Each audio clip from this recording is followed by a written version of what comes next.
நடலாம் வேப்பமரத்தை.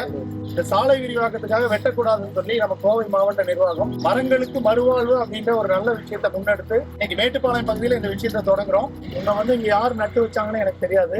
அதே நேரம் எந்த பறவையினுடைய எச்சத்தில் முளைச்ச விதைன்னு எனக்கு தெரியாது. ஆனா உன்னை காப்பாற்றணும் அப்படின்ற ஒரு உயரிய அக்கறையோட எல்லாரும் உன்னோட தாய்மண்ணை கையில் எடுத்து வச்சிருக்கோம். நீ எவ்வளவு சீக்கிரம் இந்த இடத்துல மீண்டு வளர்ந்து மறு உயிர் பெற்று வாழ்ந்து காட்டுறியோ, இன்னும் எந்த சாலை விரிவாக்க பணிகளுக்கும் மரங்களை வெட்டாம நம்ம தமிழ்நாடு அரசு அக்கறையோட இந்த திட்டங்களை முன்னெடுத்து போவோம்.